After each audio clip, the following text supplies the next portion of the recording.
A mim não me desgosta e é segurança para vós outros que eu escreva as mesmas coisas. Acautelai-vos dos cães, acautelai-vos dos maus obreiros, acautelai-vos da falsa circuncisão. Porque nós é que somos a circuncisão, nós que adoramos a Deus no Espírito e nos gloriamos em Cristo e não confiamos na carne. Bem que eu poderia confiar também na carne. Se qualquer outro pensa que pode confiar na carne, eu ainda mais. Circuncidado ao 8º dia, da linhagem de Israel, da tribo de Benjamim, hebreu de hebreus, quanto à lei, fariseu. Quanto ao zelo, perseguidor da igreja, quanto à justiça que há na lei, irrepreensível. Mas o que para mim era lucro, isso considerei perda, por causa de Cristo. Sim, deveras considero tudo como perda, por causa da sublimidade do conhecimento de Cristo Jesus, meu Senhor, por amor do qual perdi todas as coisas e as considero como refúgio para ganhar a Cristo. E ser achado nele, não tendo justiça própria, que procede de lei, senão a que é mediante a fé em Cristo, a justiça que procede de Deus, baseada na fé. Para o conhecer e o poder da sua ressurreição e a comunhão dos seus sofrimentos, conformando-me com ele na sua morte. Para, de algum modo, alcançar a ressurreição dentre os mortos. Amém. Amém. Irmãos, nós vivemos tempos de muitas atividades, muita correria. Parece que o tempo está reduzido. Parece que o dia não tem mais 24 horas. Muito ativismo, muita correria, muitas atrações, muitas distrações. Muitas vozes falando muitas coisas. Algumas são até boas, outros nem tanto. São tempos difíceis. O grande perigo do nosso tempo é perdermos a centralidade de Cristo na nossa vida. É tanta coisa, tanta correria, tanta atividade. Se a gente não vigiar, não prestar atenção, Cristo fica de lado. Misericórdia. Nós perdemos a conexão com Cristo. Irmãos, é sério isso. Tem muitos cristãos vivendo sem Cristo no dia a dia. Cristianismo sem Cristo. Eu estou lendo um livro que eu gosto muito de ler todo início de ano. O nome do livro é muito ruim, mas o livro é maravilhoso. É um dos melhores livros da minha vida. Já li ele umas 10 vezes. Todo início de ano eu gosto de ler esse livro. Eu vou falar o nome, não assusta não. É um nome muito ruim, mas o livro é maravilhoso, né? O nome do livro é Cartas de um Diabo ao Seu Aprendiz. É um autor, né, pensador cristão. Quem gosta de filmes, ele escreveu os livros Crônicas de Nárnia e vários outros livros, dezenas, muitos livros, né? Muita coisa. Mas nesse livro, ele é muito interessante. E essa semana eu estava lendo uma frase que me chamou a atenção, chamou muito a minha atenção. Então é um diabo mais velho, aposentado, ensinando um diabo mais novo como agir. Aí o diabo mais velho fala com ele: olha, estou vendo que você está muito eufórico, você está muito animado, esforçando demais para tentar nos fazer cometer um grande pecado, uma morte, um adultério, um roubo. Eu disse: calma, não precisa ter pressa nessas coisas. Na verdade, basta você criar uma distração na vida deles, para que eles não busquem a Cristo. Para nós isso é suficiente. Se eles não buscarem a Cristo, para nós isso já está muito bom. Irmãos, se eles não buscarem a Cristo, Para nós isso já está muito bom. É o diabo falando. Esse é o grande perigo, irmão. As distrações são o grande perigo da nossa época. Tem distração de tudo quanto é tipo e tudo quanto é gosto. Mas o problema da distração é que elas são igual bolhas de sabão. Lembra de bolha de sabão? Quem já brincou de fazer bolhas de sabão quando era criança? Quase todo mundo. A bolha de sabão você faz, ela é bonita, colorida, mas quando você consegue alcançá-la, o que acontece? Puf, acabou. As distrações são assim. Você corre atrás, você esforça, você sacrifica, você às vezes até tem disciplina, às vezes você tem dedicação, mas quando você alcança o celular, o último tipo, o carro, a carteira motorista, o celular, sei lá, puf, não preenche o vazio do nosso coração. O apóstolo Paulo usa uma outra ilustração da sua época, bastante interessante. Ele fala que são como coroa de louros, que os atletas lá no Coliseu Romano, eles corriam atrás de um prêmio. Quando alcançava aquele prêmio, era uma coroa de louros, uma planta. E o grande problema é que depois de alguns dias, poucos dias, aquela coroa murchava e era jogada fora. Tanto esforço, tanto sacrifício, tanta disciplina, tanta dedicação por uma coisa que não tem valor permanente, não tem valor eterno, não tem continuidade. Bolha de sabão, coroa de louros. Assim nós vivemos nosso tempo. O texto que lemos, Paulo fala muito sobre a importância da centralidade de Cristo na nossa vida. A importância de vivermos conectados com Cristo, diariamente. O apóstolo Paulo correu atrás de muita coisa a vida toda. Agora ele fala assim, eu resolvi abrir mão destas coisas, deste mundo, para viver unicamente centralizado em Cristo. É interessante, olha aí Filipenses 3, versículo 1 até o versículo 11, ele falando aí das distrações, o esforço. Gente, presta atenção, as distrações não são necessariamente pecado. Ele não está falando de pecado. Pecado a gente não negocia. Está falando de coisas aparentemente inocentes, às vezes úteis, às vezes necessárias, mas que nos distraem, nos leva para longe de Cristo, ou tira Cristo da centralidade da nossa fé. Paulo fala assim, olha, eu resolvi abrir mão das distrações desse mundo, para ter foco e fé em Cristo. É o que está falando no nosso texto. É um texto muito interessante, é um texto muito interessante. Esta carta de Paulo, irmãos, ela é muito peculiar. É uma das cartas que Paulo abre o coração. Os filipenses, eles estavam no coração de Paulo. Quando Paulo começou as suas viagens missionárias, Paulo fala que os filipenses, para quem está mandando essa carta, foram os únicos que se dispuseram para unir com ele, para orar, para interceder, para sustentar. E agora Paulo manda essa carta como se fosse uma carta aberta de coração para eles.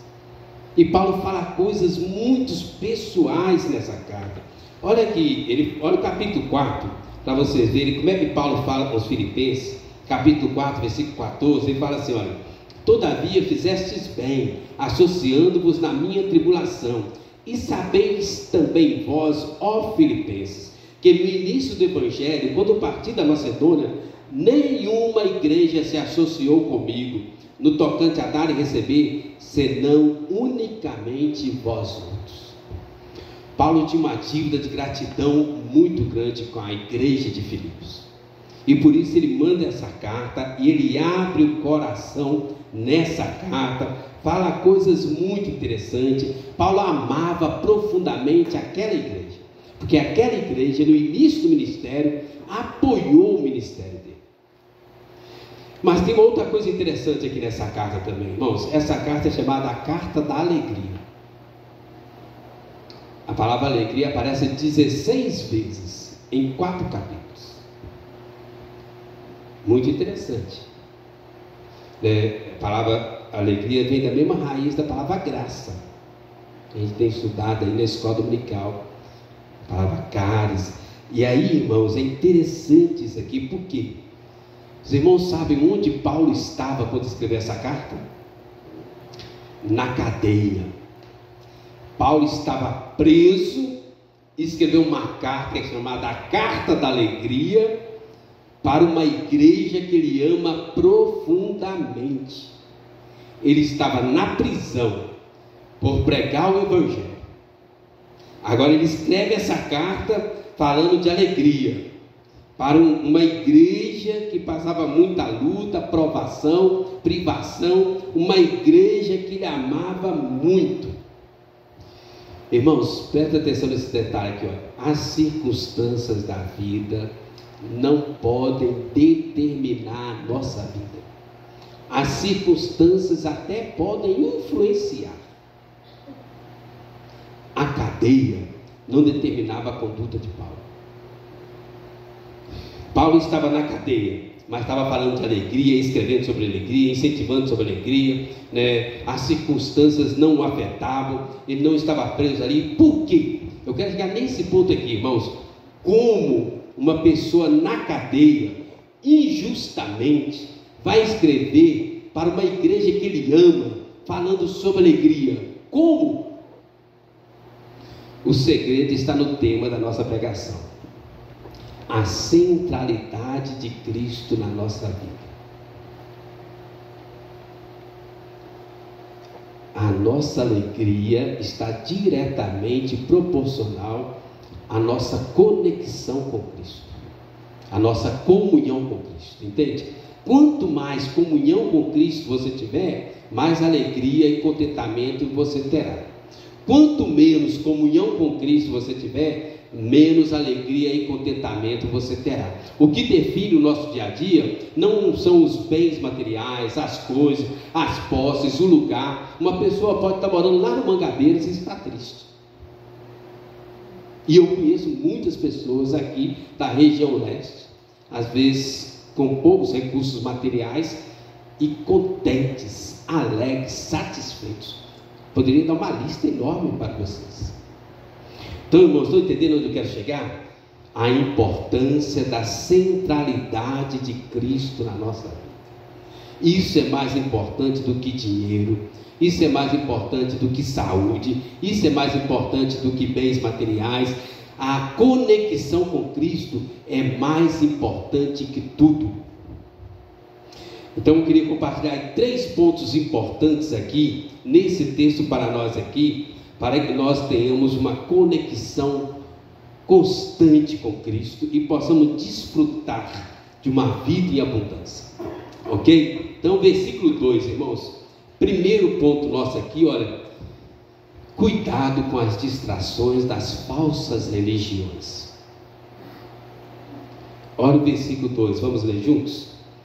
Acautelai-vos dos cães, acautelai-vos dos maus obreiros, acautelai-vos da falsa circuncisão. Essa palavra acautelai-vos aqui no grego, tive a curiosidade de pesquisar lá, a palavra blepon, que significa tem cuidado, presta atenção, vigia, cuidado com as falsas religiões. Irmãos, as falsas religiões atrapalham a nossa comunhão com Cristo, atrapalham a nossa conexão com Cristo. As falsas religiões tiram a centralidade de Cristo da nossa vida e tem se multiplicado em nossos dias. Todo dia aparece uma religião nova. O que é uma religião? Qualquer coisa que ofereça alguma forma de salvação sem Cristo, ou de redenção, ou um caminho para você chegar ao céu que não tenha Cristo, isso é uma religião. Se exige sacrifício, entrega, isto é uma religião. Eu fui pesquisar no Google quantas religiões tem no mundo. Alguém arrisca? 2 milhões de religiões no mundo? Está um pouquinho muito, tá não? Nós somos... É isso mesmo? No Google coloca 10 mil religiões no mundo. um site mais conservador. Os outros sites colocam de 40 mil até 60 mil. Né? Eu não sei, né? Eu joguei no Google. Né? Não tem uma referência assim, né? Lá o mais conservador colocou 10 mil religiões, que já é muita coisa. O mais extremo colocou 60 mil religiões. 60 mil religiões. Eu já vi missionários falando aqui na nossa igreja, mais de um missionário diferente, que na Índia tem 3 milhões de deuses. Então fica aí, né? 2 milhões de religiões, lá tem 3 milhões de deuses, né? Bom, irmãos, o que eu estou querendo chegar com isso aqui? No Brasil, fala que 90% das pessoas afirmaram, no último censo, 90% afirmaram que tem uma religião. Mas apenas 25% afirmaram-se cristãos. Então, olha só. Irmãos, o grande problema das falsas religiões é que elas nos distraem para não buscarmos a Cristo, porque a pessoa acha que basta ter uma religião. Eu já ouvi, talvez alguns de vocês já ouviram, Deus é um só, o importante é ter Deus no coração. Isso é verdade, irmãos? Não é. Jesus falou assim, crê em Deus, crê também em mim. Jesus falou assim, eu sou o caminho, a verdade e a vida, ninguém vai ao Pai senão por mim. Irmãos, não basta ter uma religião, precisa ter um mediador correto para chegar a essa religião. Jesus, entende? As falsas religiões, elas nos iludem, nos enganam, nos distraem, nos desvia do alvo e do foco, e tem se multiplicado as falsas religiões. Sabe o que compara uma falsa religião? Restaurante rodízio de carne. Alguém já foi em restaurante rodízio aí? Muitos já foram. Aí você paga caro para ir no rodízio de carne. Aí você chega, eles te dão uma mesa toda bonita, maravilhosa, e aí vem, traz e coloca batata frita na mesa. Todo mundo gosta de batata frita. Aí você fala assim, vou pegar só uma. Daí pegou 1, 2, 3. Aí eles trazem mandioca frita e colocam na mesa. Aí traz banana frita, aí traz angu frito, aí traz arroz, e traz salada, e você está comendo. Você pagou para comer carne, mas eles estão te iludindo, te enganando com outras coisas. Aí na hora que chega a carne, você já está tão empaturrado e distraído com as outras comidas, e você acaba não aproveitando devidamente a carne. É ou não é? Eu já aconteceu isso comigo. Comigo aconteceu exatamente desse jeito. Eu não resisti, não. Então, na hora que veio a banana frita, aí eu cedi totalmente, né? Aí comi 2 pedaços de carne, saí de lá revoltado, né? Nunca mais eu volto nesse lugar. Irmãos, mas é isso que as falsas religiões fazem. Elas colocam uma embalagem maravilhosa, elas oferecem o meio, elas colocam tudo, elas facilitam. Aquilo que você quer, qualquer necessidade que você tiver, tem uma falsa religião para atender. Um falso Deus. Aí você se entrega, você sacrifica, você se devota, mas no final, a Bíblia fala que tem caminhos que ao homem parece que é bom, mas no final são caminhos de morte. Você está com a barriga cheia de batata, mandioca e não aproveita a carne. As falsas religiões são desse jeito. Nesse texto aqui, Paulo compara a falsa religião com o judaísmo sem Cristo. Fala que eles são como cães que devoram os doentes, devoram os mortos, que não dá sossego. Jesus criticou duramente os fariseus. Pessoal, vocês não entram e nem deixam os outros entrar. Vocês são sepulcros caiados.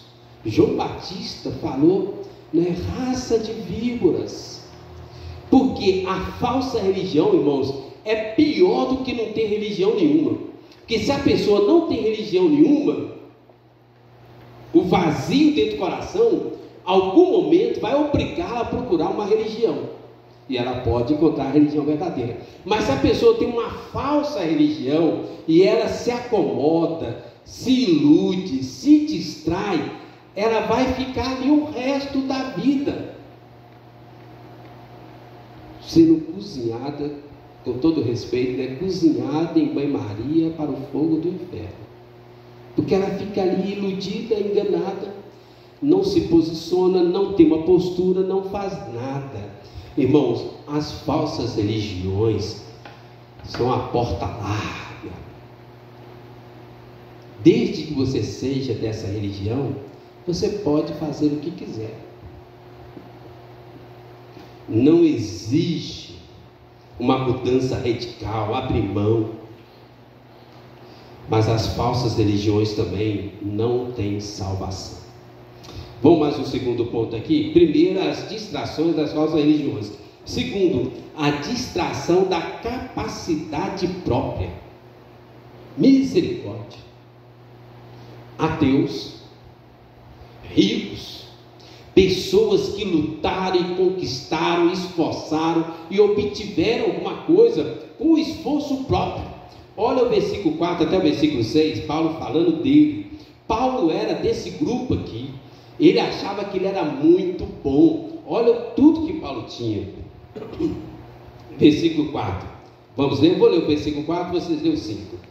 Bem que eu poderia confiar também na carne. Se qualquer outro pensa que pode confiar na carne, carne aqui é capacidade própria, eu ainda mais. Podem ler. Circuncidada ao 8º dia, da linhagem de Israel, da tribo de Benjamim, hebreu dos hebreus, quanto à lei fariseu, quanto ao zelo perseguidor da igreja, quanto à justiça que há na lei, irrepreensível. Paulo conseguiu méritos próprios maravilhosos sem Cristo. Irmãos, o moralismo, o farisaísmo, a religiosidade sem Cristo é um perigo, porque a pessoa que consegue algo por capacidade própria, ela descarta a necessidade de Cristo. Paulo era assim, judeu, zeloso, praticante, devotado. Mas eu não preciso dessa religião. Quem precisa de um morto? Paulo achava que ele era autossuficiente, autoconfiança, soberba, orgulho, independência total. Irmão, isso faz parte dos nossos dias. Isso está se cumprindo nesses últimos dias. Olha o Salmo 2. Abre aí, volta aí fazendo favor. Salmo 2, como é que coloca? Olha se está muito parecido com nossos dias.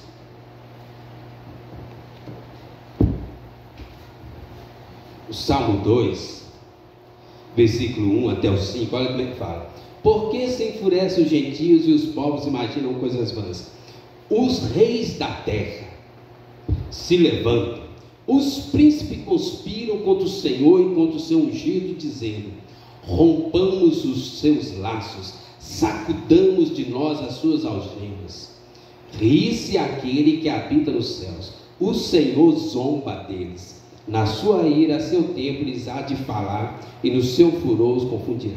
Olha só, os reis, os príncipes, os líderes, eles rompamos os laços. Nós não precisamos de Deus. Olha o Salmo 53. Salmo 53. Olha. Diz o insensato no seu coração: não há Deus. Corrompe-se, pratica iniquidade, já não há quem faça o bem. Do céu olha Deus para os filhos dos homens, para ver se há quem entenda, se há quem busca a Deus. Todos se extraviaram, juntamente se corromperam, e não há quem faça o bem, não há nem sequer um. Diz o insensato no seu coração: não há Deus. Irmãos, confiar na carne, capacidade própria, nos braços próprios, achar que não precisa de Jesus, irmãos, isso é um risco, é um perigo. E tem muitas pessoas vivendo assim em nosso tempo. Pessoas que melhoraram um pouco de vida, pessoas que têm um bom emprego, uma boa condição financeira, alguns bens materiais, e a pessoa vira e fala assim: não há Deus, não preciso de Deus, eu consegui. Rompamos os laços. Quem aqui nunca ouviu falar isso aqui? Olha, religião é coisa de pobre. Ilusão, engano, autoconfiança. Irmãos, as pessoas conectadas na carne, no eu, no ego, no esforço próprio, não conseguirão viver conectados com Cristo. O vazio vai ser cada dia maior. Por isso que de repente a gente ouve uma notícia trágica sobre alguma pessoa rica, alguma tragédia. Por quê? A religião própria não satisfaz o nosso coração. De repente explode. Mas vamos ao último ponto aqui, que é onde eu queria chegar até agora. Então, as falsas religiões criam distração para nos impedir de chegar à verdadeira religião. O esforço próprio, a capacidade própria, a conquista própria é um impedimento à verdadeira religião. Agora o último aqui, irmãos, o mais importante, o mais interessante, do versículo 7 até o versículo 11, aí olha, a centralidade de Cristo. Paulo entendeu, Paulo descobriu o caminho, Paulo foi para o caminho certo. Versículo 7, olha o que ele fala: mas o que para mim era lucro, o que ele está falando? A falsa religião, a capacidade própria. O que era lucro, isso considerei perda por causa de Cristo. Sim, deveras considero tudo como perda por causa da sublimidade do conhecimento de Cristo, meu Senhor, por amor do qual perdi todas as coisas e as considero como refúgio para ganhar a Cristo. A centralidade de Cristo começa com isso aqui, irmãos: abrir mão da falsa religião, do eu, do ego. Paulo tinha muitos méritos, tinha um currículo invejável, cresceu aos pés de Gamaliel, era mestre, ele era conhecido, ele era respeitado, ele tinha status, ele tinha fama, ele tinha autoridade, ele conseguia carta com as autoridades. Paulo fala assim: olha, eu abri mão de tudo, considerei tudo como perda, considerei tudo como refúgio. Essa palavra refúgio aqui, irmãos, é uma palavra muito perto da minha infância. Ele fala assim, ó, esterco. O original, essa palavra refúgio, eu considerei isso tudo que eu tinha como esterco para florescer a centralidade de Cristo. Esterco, irmãos, toda a nossa capacidade própria sem Cristo é esterco, estrume ou trapos de imundícia. Paulo resolveu abrir mão disso tudo. Irmão, presta atenção onde eu estou querendo chegar. Somente a centralidade de Cristo na nossa vida, a conexão com Cristo, é que vai nos levar a uma vida de abundância. Somente quando Cristo for central em nossa vida, é que rios de água viva fluirão do nosso coração. Só Cristo, somente Cristo, nada além de Cristo. O grande problema da nossa geração é que nós queremos viver uma vida em abundância material, sem Cristo. Aí vem a frustração. A nossa centralidade em Cristo, irmãos, muitas vezes tem sido negociada. A nossa conectividade com Cristo é muito baixa. Toda hora tem falha, distrações, ruídos, impedimentos. Nós precisamos aqui, irmãos, abrir mão daquilo que não é importante para ganhar a Cristo, nos apegar a Cristo, viver com Cristo, nos entregar a Cristo. Irmãos, quanto que vale a sua salvação? A vida eterna. Olha aí, volta um pouquinho aí, Mateus 13, versículo 44, só um pouquinho, rapidinho. Olha só, como o evangelista Mateus coloca a importância da salvação. Mateus 13, 44. Quem abriu, vamos ler comigo, fazendo favor? Mateus 13, 44. Vamos ler juntos? O reino dos céus é semelhante a um tesouro oculto no campo, o qual certo homem, tendo-o achado, escondeu, e transbordante de alegria vai, vende tudo que tem e compra aquele campo. Vende tudo que tem e compra aquele campo, por causa daquele tesouro naquele campo. Irmãos, o que é tudo? Vende tudo que tem e compra aquele campo, por causa do tesouro que tem naquele campo. A centralidade de Cristo na nossa vida, irmãos, deve nos levar a abrir mão de tudo o que não é necessário para nós. Irmãos, isso é muito sério, é muito importante. Rejeitar toda e qualquer falsa religião. Qualquer religião que te oferece alegria, salvação, sem Cristo deve ser rejeitada. Qualquer coisa que está te impedindo de crescer, de avançar, que não é necessário, que não é importante, que não é essencial, refugo, esterco, descartado. Irmãos, não confiar em falsa religião, não confiar em si próprio.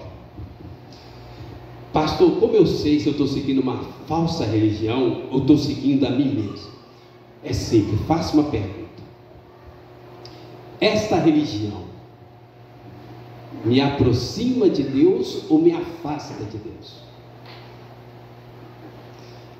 Isso que eu estou fazendo é para a minha própria glória ou é para a glória de Deus? Você vai saber. O Espírito Santo vai te iluminar e te orientar. Mas eu acho lindo esse versículo 9, irmãos. Olha o versículo 9. Ele fala assim, olha, do Filipenses 3, 9. E ser achado nele, não tendo justiça própria, que procede de lei, senão a que é mediante a fé em Cristo, a justiça que procede de Deus baseada na fé. Na teologia nós chamamos isso de justificação. Não tendo justiça própria, mas confiando na justiça que procede de Deus baseada na fé, não baseado nas nossas obras, na nossa capacidade, naquilo que eu fiz ou faço, nos nossos méritos, mas baseada na obra de Cristo, a justiça de Cristo, aquilo que Cristo fez, sendo imputado, derramado na nossa vida. Irmãos, eu acho linda essa expressão, e ser achado nele, conectado com ele, entregue a ele, totalmente dependente dele. Paulo descarta o que ele tinha e se apega totalmente ao que Cristo tinha, a obra de Cristo, para ganhar a Cristo, ser achado nele. Irmãos, este era o segredo de Davi. Olha o Salmo 27, versículo 4, irmãos. Este era o segredo de Davi, de grandes homens de Deus. Olha o Salmo 27, irmãos. Eu já preguei muitas vezes falando que Davi tinha um coração sensível, arrependido, por isso que ele era um homem segundo o coração de Deus. Mas hoje eu tenho que confessar que não penso mais assim. Para mim o segredo de Davi está aqui, ó. Salmo 27, né? Ele vai falar: o Senhor é minha luz, a minha salvação, de quem terei medo? O Senhor é a fortaleza da minha vida, a quem temerei? Agora olha o versículo 4. Vamos ler juntos? Uma coisa peço ao Senhor e a buscarei, que eu possa morar na casa do Senhor todos os dias da minha vida, para contemplar a beleza do Senhor e meditar no seu templo. Este era o segredo de Davi, ser achado nele, apegado a ele, centralizado nele, tudo para ele, totalmente dependente dele. Irmãos, cá entre nós, Davi não tinha um coração tão sensível ao arrependimento, não. Demorou pelo menos, mais ou menos, 1 ano até que ele se arrependesse. E mesmo assim o profeta teve que ir lá e colocar o dedo na cara dele. porque ele planejou, adulterou, matou, a criança nasceu, morreu, aí que o profeta apareceu. Então, se considerar a gravidez de 9 meses, demorou mais ou menos 1 ano para ele se arrepender.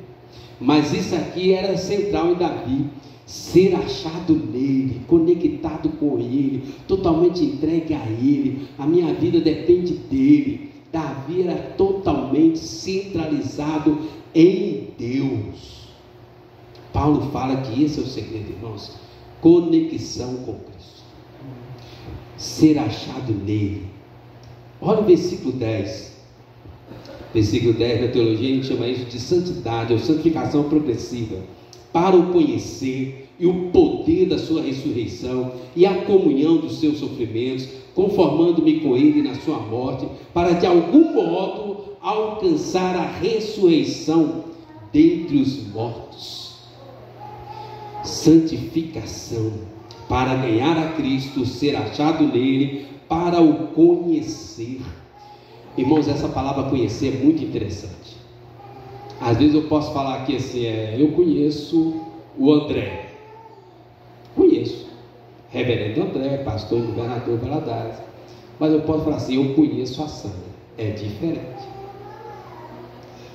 Conhecimento tem alguns níveis ou graus de conhecimento. O conhecimento entre o marido e uma esposa é superior, quase todas as vezes, que o conhecimento de um amigo com o outro. Entende? Conhecer, para ganhar a Cristo, ser achado nele e o conhecer. Ele está falando aqui, irmãos, de relacionamento, intimidade com Deus. Lembra de Daniel? Daniel que orava 3 vezes ao dia, estava disposto a ser julgado na cova do leão, mas não estava disposto a abrir mão da sua comunhão com Cristo, com Deus. Um dia sem orar para Daniel era muita coisa. Isso é conhecer a Deus, intimidade com Deus. É sobre isso que Paulo está falando, para ganhar a Cristo, ser achado nele, para o conhecer, ter intimidade com ele. Salmo 25:14, irmãos, lembram? A intimidade do Senhor é para os que o temem, aos quais ele dará a conhecer a sua aliança.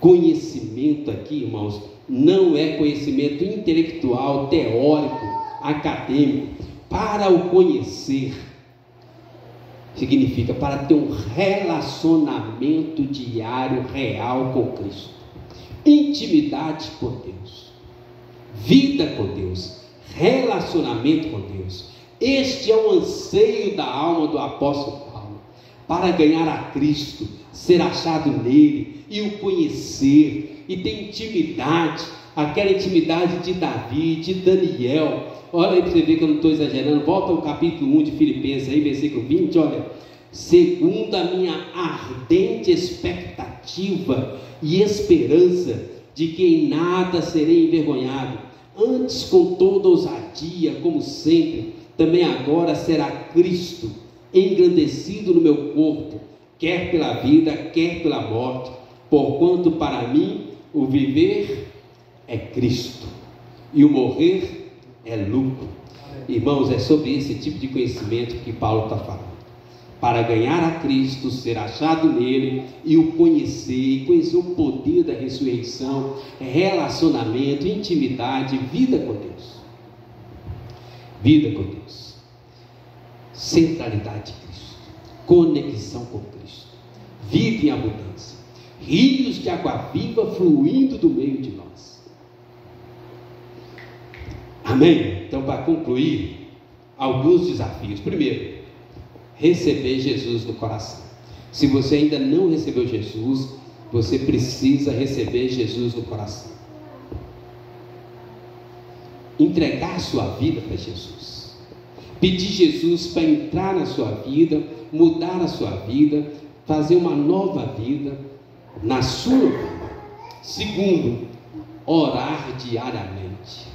Irmãos, o cristão precisa tirar tempo para orar diariamente, conversar com Deus diariamente. Terceiro, ler a Bíblia. A Bíblia é o nosso alimento espiritual. Imagina você pegar um dia, um sábado, aí você faz aquele almoço maravilhoso, saudável, caprichado, e aí você fala assim: eu vou comer para a semana toda. E você come, até não aguentar mais. Aí fala assim: agora não preciso mais comer o resto da semana. Sim ou não? Aí você vai comer só daí a uma semana. Isso vai funcionar ou não? Daqui a uma semana eu vou fazer seu velório. Faz isso não. Estão entendendo onde eu estou querendo chegar? Nós estamos vivendo assim espiritualmente. Nós nos alimentamos semanalmente. Não pode ser assim, irmão. Nós precisamos nos alimentar diariamente. Pastor, quanto que eu tenho que ler a Bíblia? Não sei. Depende do seu tempo, da sua disponibilidade, da sua disposição. A questão é, nós não podemos ficar sem ler a Bíblia diariamente. Ok? Eu quero ler a Bíblia toda em um mês. Então você pega e divide. Você vai ler a Bíblia toda em um mês. Eu quero ler a Bíblia todo um ano. Você pega e divide 4 páginas. Você pegou 4 páginas, 2 páginas na frente e verso. Em um ano você leu a Bíblia toda.